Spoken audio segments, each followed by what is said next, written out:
Hello, আসসালামু আলাইকুম। Royal Challengers Bangalore প্রথম ৮ ম্যাচে ৭টা হার, পয়েন্ট টেবিলের একদম তলানিতে। আমরা বিরাট কোহলির যাচ্ছে তাই অবস্থা এবং বিরাট কোহলির স্ট্রাইক রেট নিয়ে আমরা কথা বলেছি এবং তাকে কিন্তু আমরা মোটামুটি ধুয়ে দিয়েছি। ইন্ডিয়ান ক্রিকেট ফ্যান থেকে শুরু করে প্রত্যেকটা ফ্যান, আরসিবির ফ্যান সবাই কিন্তু বিরাট কোহলির এগেনিস্টে গিয়ে এবং তাকে ওয়ার্ল্ড কাপের স্কোয়াডে না রাখার জন্য অনেক কথাবার্তা শুরু হয়ে যায় এবং সেইখান থেকে আরসিবি এমনভাবে বাউন্স ব্যাক করে যে তারা লাস্ট 4 ম্যাচের ভিতর লাস্ট 5টা ম্যাচে জিতে তারা কিন্তু পয়েন্ট টেবিলের 5 নম্বরে এখন অবস্থান করতেছে এবং হায়দ্রাবাদ চেন্নাইয়ের ঘাড়ে কিন্তু তারা নিঃশ্বাস ফেলতেছে। আমি যদি পয়েন্ট টেবিলের দিকে তাকাই তাহলে পয়েন্ট টেবিলের 1 নম্বরে আছে কলকাতা নাইট রাইডার্স, 2 নম্বরে রাজস্থান রয়্যালস, 3 নম্বরে চেন্নাই সুপার কিংস, 4 নম্বরে সানরাইজার্স হায়দ্রাবাদ, 5 নম্বরে রয়্যাল চ্যালেঞ্জার্স ব্যাঙ্গালোর, 6 নম্বরে দিল্লি ক্যাপিটালস, 7 নম্বরে লখনৌ সুপার জায়ান্ট, 8 নম্বরে গুজরাট টাইটান্স, 9 নম্বরে মুম্বাই ইন্ডিয়ান্স এবং 10 নম্বরে Punjab Kings. Already Punjab Kings, Mumbai Indians, Gujarat Titans match থেকে টুর্নামেন্ট থেকে এলিমিনেটেড। বাকি থাকে হচ্ছে 7টা দল, তার ভিতরে Kolkata Knight Riders already qualify করে ফেলেছে, কারণ তারা 13 ম্যাচে 9 জয় 19 পয়েন্ট নিয়ে পয়েন্ট টেবিলের 1 নম্বরে এবং তারা কিন্তু 1 অথবা 2 যে কোনো একটা স্পটে কোয়ালিফাই হয়ে গেছে। এখন বাকি 3টা স্পটের জন্য 6টা দলের একটা লড়াই। এখানে রাজস্থান রয়্যালসের হাতে 2টা ম্যাচ আছে, একটা হোম একটা অ্যাওয়ে। যে কোনো একটা ম্যাচ তারা যদি জিতে তারাও কিন্তু মোটামুটি কোয়ালিফাই করে ফেলবে।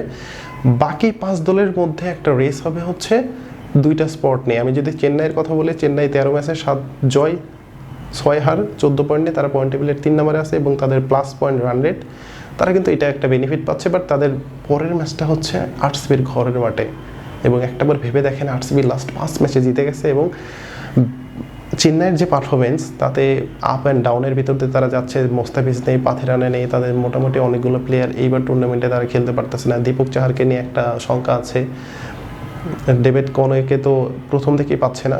তো আরসিবির সামনে বড় একটা সুযোগ চেন্নাইকে হারিয়ে তারা প্লে অফে যাওয়ার জন্য, সেদিকে আমি আসবো। তো এখানে 4র্থ নম্বরে আছে সানরাইজার্স হায়দ্রাবাদ, তারা কিন্তু 12 ম্যাচে 7 জয় নিয়ে পয়েন্ট টেবিলের 4 নম্বরে 14 পয়েন্ট নিয়ে।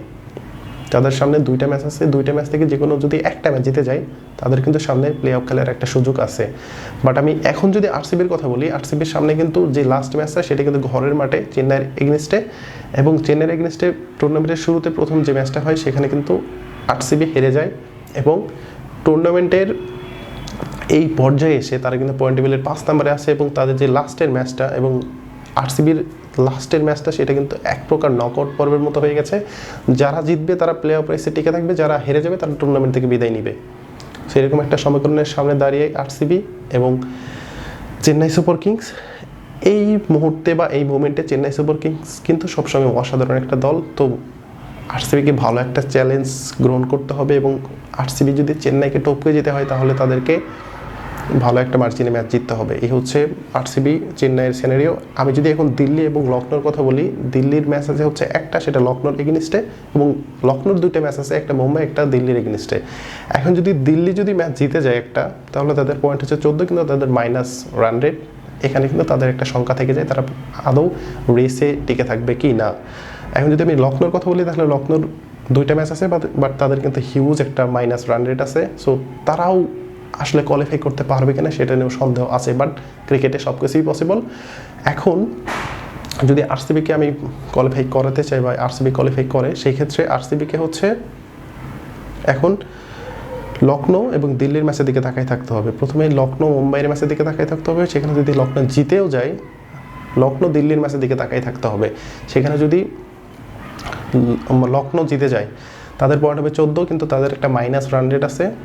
এই মাইনাস রান রেটের কারণে তারা কিন্তু একদম টুর্নামেন্ট থেকে বিদায় নিতে পারে। লখনৌ যদি শেষের 2টা ম্যাচ যদি জিতে যায় তাহলে কিন্তু তারাও কোয়ালিফাই করতে পারবে, কারণ তাদের পয়েন্ট হবে 16 পয়েন্ট হবে। বাট তারা যদি একটা ম্যাচ হেরে যায়, একটা জিতে যায়, তাহলে কিন্তু তারাও বাদের খাতায় পড়ে যাবে। সো সমগ্র বিষয় নিয়ে যেটা দেখা যাচ্ছে যে পয়েন্ট টেবিলের KKR Kolkata Knight Riders, Sunrisers Hyderabad, Rajasthan Royals এরা কিন্তু ভালো একটা অবস্থানে আছে শেষ 4-এ খেলার জন্য। বাকি যে একটা spot Chennai Super Kings, Royal Challengers Bengaluru, Delhi Capitals এবং লখনৌ সুপার জায়ান্টের মধ্যে একদম অবস্থাটা এরকম হচ্ছে যে একটা স্পটের জন্য 4টা দলকে লড়াই করতে হচ্ছে। সো এই একটা স্পটে কারা কোয়ালিফাই করবে? মোস্তাফিজের চেন্নাই সুপার কিংস, বিরাট কোহলির আরসিবি, ঋষভ প্যান্টের হচ্ছে দিল্লি ক্যাপিটালস, কেএল রাহুলের লখনৌ সুপার জায়ান্ট। সো আপনি এই মতামতটা দিতে পারেন কমেন্ট সেকশনে, এবং শেষ 4-এ কারা কারা খেলতে পারে সেটা আপনি কমেন্ট সেকশনে জানাতে পারেন। সো আজকের ভিডিও পর্যন্তই, ধন্যবাদ সবাইকে, আসসালামু আলাইকুম।